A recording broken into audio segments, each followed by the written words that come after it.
masterpiece of Spanish gastronomy right here.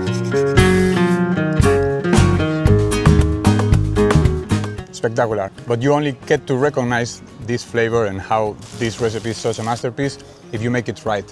If you make one of those recipes that you find on the internet with like a bunch of seafood and everything at the top and with no sense, then you're gonna probably think that paella is overrated. But if you get to try this style of paella, I guarantee you it's gonna become one of your favorite Spanish dishes for sure. Hi guys, today 30-something degrees outside here in Spain, and that deserves a paellita como Dios manda. In this video we're gonna see how to make something similar to a Valencian paella, but disclaimer, I don't want to call this Valencian paella because people are really annoying sometimes and I'm gonna do it my way, but you're gonna learn how to nail this kind of style of arroz, Spanish style paella vibe. That's it, let's get started. First, let's see the ingredients. So basically we're gonna use chicken, we're gonna use rice, look, has to be arroz redondo, okay? This shape I'm using because, well, I'm lucky to be in Spain, so I'm using rice coming directly from Valencia, a good quality rice for this paella. If you cannot find arroz redondo, you can get the rice that is typically used for risotto, and I've heard it works pretty decent for this. I've never tried, but I think it makes the work. We're using artichokes that I have peeled almost all of it only to get the corazón, like the inside. Then I also removed those little annoying hair kind of thing that it has, and now it's just chilling on some water with lemon so it doesn't oxidate, even though it oxidated a little bit, but that's okay, it doesn't matter, it's actually good for the color of the rice. We're also gonna use judía plana, okay, this is just like flat green bean. We're also gonna be using extra virgin olive oil, of course, shredded tomato, a little bit of rosemary, a little bit of saffron, super important, smoked paprika, salt, and this is carne de pimiento choricero. It's like a typical pepper from Spain, like the paste of a pepper from Spain. That I'm not even sure if I'm going to use it yet, I will see, but this is actually what paella is about in my opinion, okay? To me, paella is a seasonal thing, so if you cannot find artichokes, but you go to the market and you find some nice green asparagus, for example, or maybe cauliflower, I've tried in paella and I love it. In my opinion, whatever fresh and nice you can find on the season, it's acceptable to make this rice. In Spain, there's a huge polemic on what you should add or not add in a paella in order to call it Valenciana. Okay, whatever, I'm not gonna call it Valenciana. In my opinion, for the international audience, it's way more important that you learn what we're gonna be seeing today, which is respecting the ratio of rice and the rest of the toppings. If you search for Spanish paella in English on the internet, you're gonna find a lot of like really weird things that only have a thin layer of rice and then a bunch of ingredients on top. We don't want that, okay? For paella, it's really important the rice to be the main character. And then the toppings are also gonna be part of the whole game. Forgot to mention, we're also using aluminum foil for something really important that you're gonna see later. Today I'm making on a 60 centimeters paella, food for 6-7 people, okay? You could make it a little bit more. You can maybe add 1 whole kilo of dried rice and that would fit 10 to 12 people. But this time I want it thin, so it gets the right caramelization in all the surface of the paella. Ideally, the premium paella needs to be super thin, so 60 centimeters, 600 grams of dried rice, and you feed 6-7 people, depending on how hungry they are. It's pretty important for paella to have the right tools, okay? I got a nice paella. I also got these like super nice tools for the wind not disturbing us while lighting the fire. If you don't have that, just make it inside maybe. And then a quemador, okay? It's really important in my opinion, the quemador having 2 rings, because we're gonna be using the first ring only at the beginning, and then we're gonna need both of them to finish the dish. Now guys, the first step is extremely important, okay? We're gonna put a little bit of oil, by the way, extra virgin olive oil. It makes a difference, and I'm using this one from Juanito Ortiz. That is one of the best I've ever tried. But anyway, any extra virgin olive oil would do the work. And I'm gonna put a little bit of oil here now. Let's say something like 4-5 tablespoons will do the work. And this is extremely important. Now we need to use the rice to check if indeed our paella is even. When the rice is in with the stock and everything, we're not gonna be able to touch our paella for the whole cooking. So we want the paella to be even. The oil should be in the center. In this case, it's perfect already. I think I'm not even gonna touch it. Otherwise, I would put maybe a little bit of paper or something underneath the legs. I consider myself happy with how even it is. Everything stayed in the center, so that's perfect. Now we're gonna light the fire. And as I said, at the beginning, only the center. We're gonna sear our proteins and our vegetables there. And now while this is heating up, I'm gonna use some salt on the edges of the paella. That's gonna help me retain the humidity and not spilling all over. For the chicken, for this paella, I'm using chicken thighs that I already bought, like cut like this. But actually, you're supposed to go to the butcher and say, hey, I want a whole chicken, but prepare it for paella. And they would just cut like more or less this size pieces, and that's perfectly fine. You can use the whole thing. Of course, the chicken breast would be a little bit drier, and these parts retain like a longer cooking. So in my case, chicken thighs is the option for today. As I said, this is seasonal and completely optional. If you find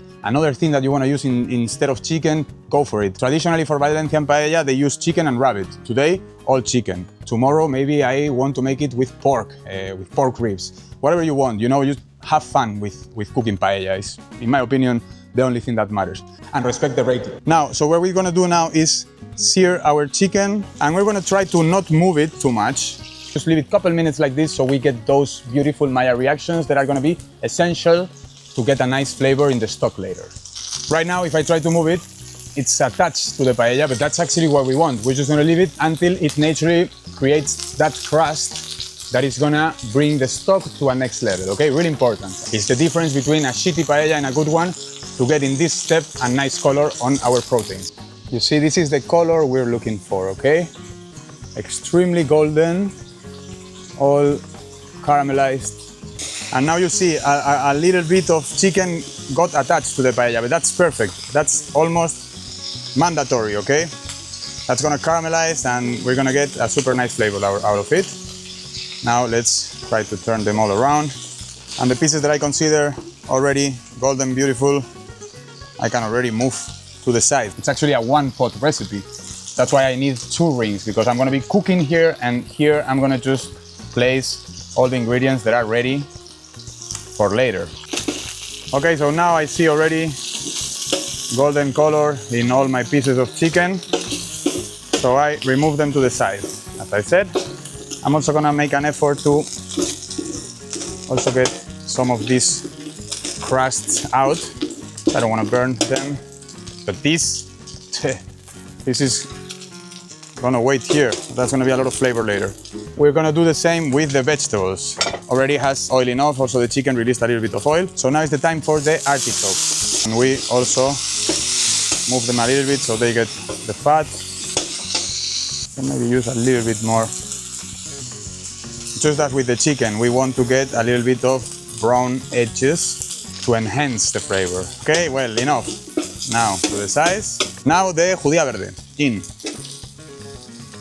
Now for the vegetables, I lower the heat a little bit. With the chicken, it has way more humidity, so you can just go hard. But then with the vegetables, to medium heat more or less. Again, you see, a little bit of browning. Let's move it a little bit so it doesn't burn. Okay, this one was just a quick searing, not so much. And already, again, to the size. Now the next thing is to build here what's going to be the sofrito. I'm already going to drop this shredded tomato that is going to already deglaze part of the things. We're going to stir fry a little bit the tomato. 1 and 2 teaspoons of this carne de pimiento choricero. By the way, it's just a pepper, but we call it choricero because it's traditionally the pepper that we use in Spain to make chorizo. But it's just a pepper paste, sweet pepper paste. If you cannot find choricero or ñora, just maybe try to find any other sort of pepper paste and you're gonna be fine. A little bit more oil and the smoked paprika. I always put way too much smoked paprika. I'm gonna try to be a little bit more careful today. Let's say 1 teaspoon like this. Smoked paprika is going to help get this smoky flavor, and it's also going to help quite a lot with the color, okay? Remember, for paella rice, the color is really important. If we finish the paella and the color of the rice is kind of white, that's a little bit lame. The flavor can be good, but let's be honest, the first thing you input from the food is how it looks. So the color is important. Smoked paprika, that's why I also use this pulpa de pimiento choricero, and of course, now we're going to be dealing with the saffron situation. We want the tomato to become a thick paste, just like this one, right? Now I'm just gonna mix it all. So what we got here in this step is the perfect base to now build a stock on it. And actually, traditional Valencian paella would use now water. But in my opinion, if I didn't have any stock, I would just use water and adjust the amount of salt. But yesterday I made a super nice homemade broth, and I'm gonna use it because why not? More flavor, more richness, so it's a good idea. So now I have here the right amount of stock for this 600 grams of rice. That is 1 kilo 800.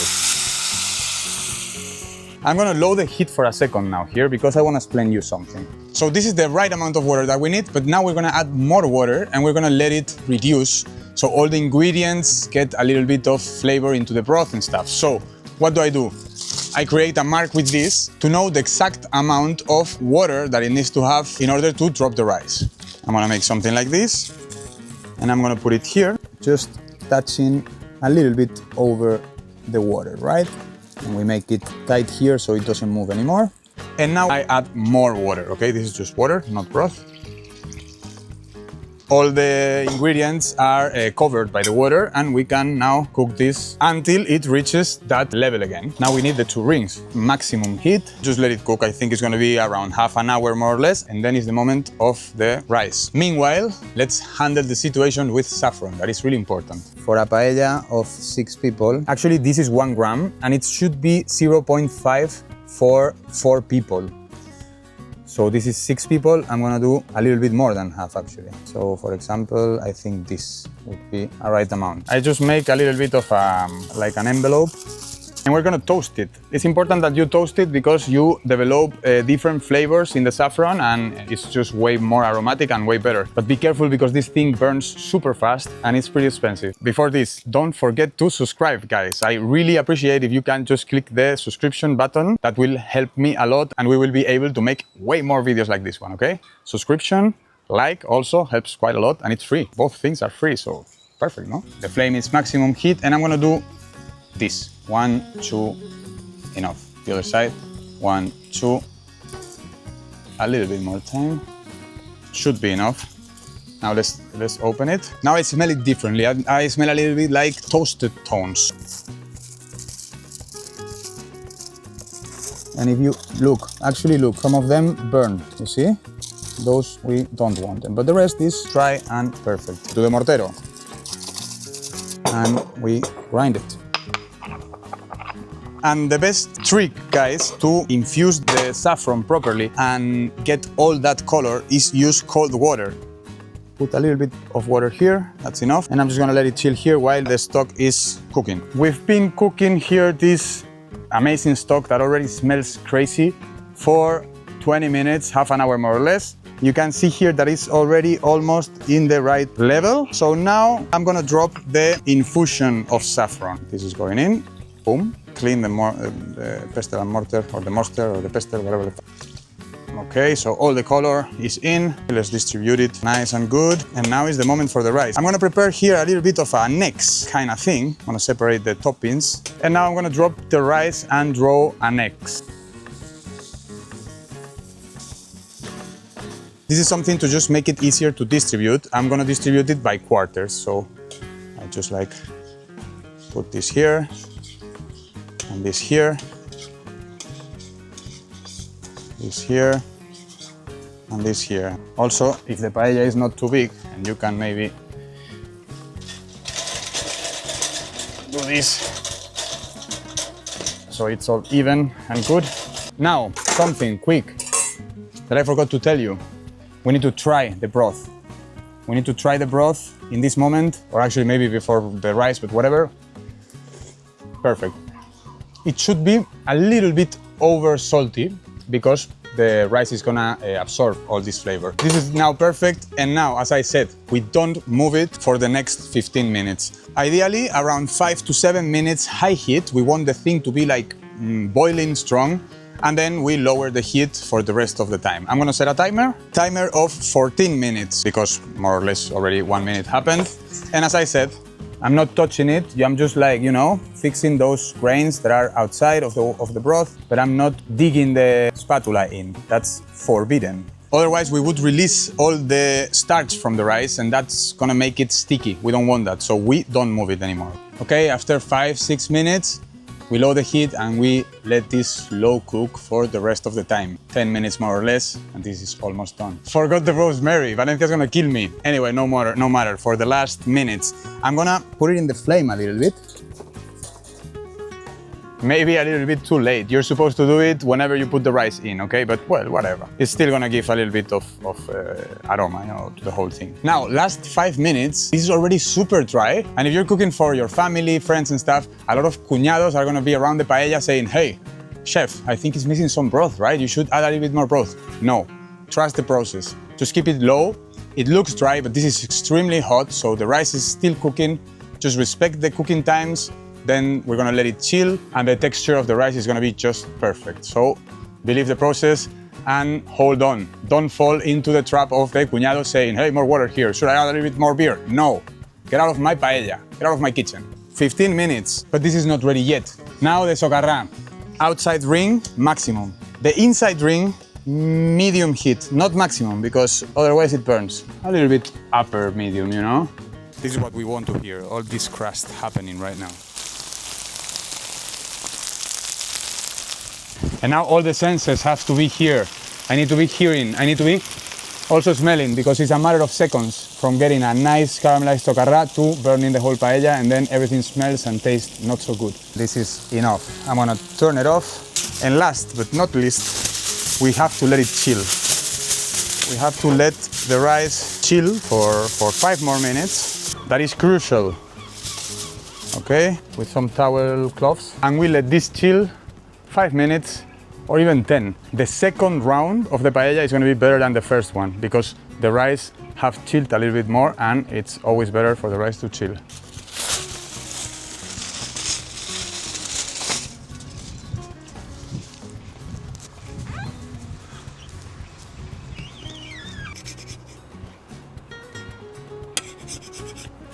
Bueno, the Socarrat could have been better. Actually, it's non-existent.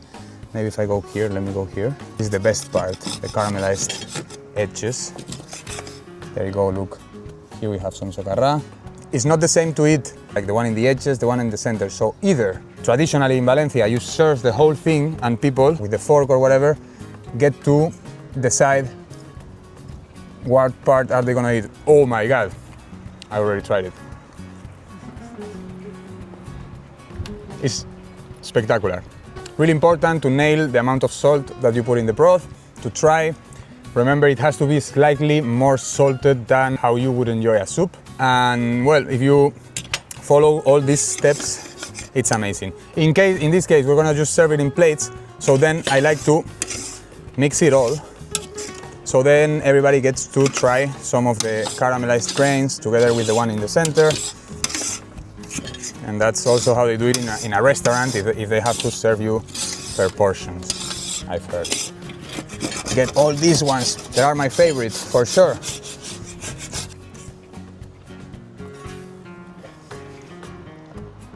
Masterpiece of Spanish gastronomy right here. Spectacular. Thank you very much for watching this video. Let me know in the comments if you have any question, any doubt. I'm happy to answer, and see you in the next one. Ciao.